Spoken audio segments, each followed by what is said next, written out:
BlizzPro's coverage of BlizzCon 2016 is brought to you by SteelSeries. We are esports.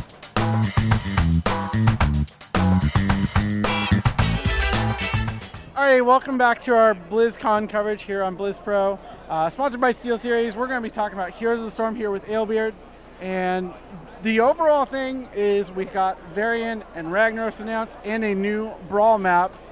First impressions on anything you saw announced today with Heroes?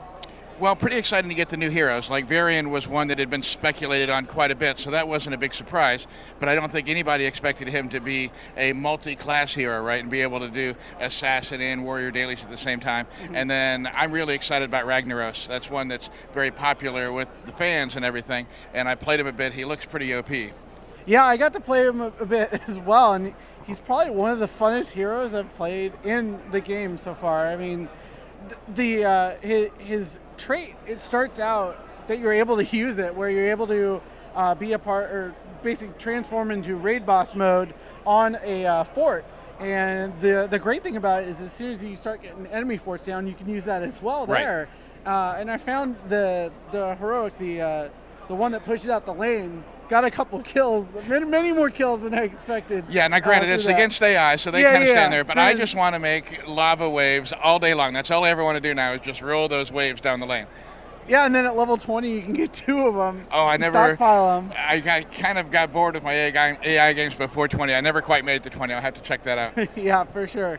So yeah, let's talk a little bit about the new Brawl. We didn't get a chance to play it just yet, but they did show off some footage. Blackheart's Bay kind of getting changed into a one-lane map, and the big kind of hook of it is that one team has a core and the other team doesn't. So it's a very interesting dynamic. Yeah, I played one game. It was an all Zeratul random, and I was on the side where you collect cannonballs, and then there's a mechanism you can click on to launch your cannonballs at the other core. So that was pretty fun. But yeah, it's interesting to have 2 different win conditions. Yeah, for sure. We didn't actually get to check out the State of the Game panel, but I know heroesofstorm.blizzpro.com, they got it covered, but we did hit bits and pieces of it, and the future is really bright for Heroes. I think they announced a lot of really good quality of life features. We got to see them announce, I believe it was some expansions to Hero League, potentially making that one the solo queue versus the team league being just like 2, 3, or 4 or 5 players at a time. What other highlights did you see there? Well, not 4 players. So yeah, so solo queue only Hero League. To me, it's pretty exciting, right? I think that makes matchmaking much easier. I think it makes it a purer form of the game. As someone that keeps really weird hours and often isn't on with my friends, I solo queue mostly. But then, yeah, so Team League now will be 2, 3, and 5. Mm-hmm. So I think that'll be a good compromise. And they did phrase it as a test. So it's not necessarily set in stone. If this season doesn't go well, if people don't like it, they can always change it back. Yeah, and the other thing they talked about, which has been hotly talked about in the Heroes community, is hero swapping for draft. That is finally going to be coming into the game. I'm really excited for that as well.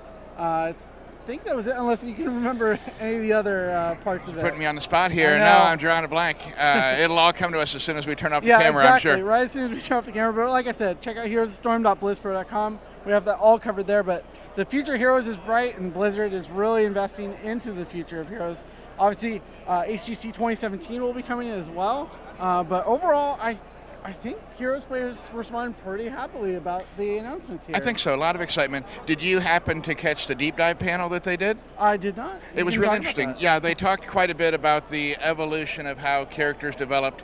They said, I think it was back in 2010, when they first got the idea for what they were then calling Blizzard All-Stars. All-Stars, yeah, correct.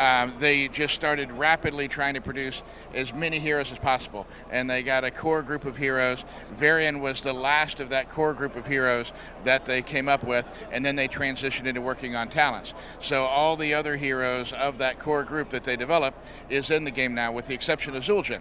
So it was Varian and Zul'jin. Those are the only 2 that aren't in there now. We've got Varian. They did in the Q&A session kind of almost stated outright that the Armani Warbear is a prelude to Zul'jin. Okay, there we go. But yeah, I think any closing thoughts on Hero stuff? I mean, I was really excited about it. I loved Ragnaros and playing that, and that was really great. But yeah, I think we'll sign off here and Catch all our coverage on blizzpro.com. BlizzPro's coverage of BlizzCon 2016 is brought to you by SteelSeries. We are esports.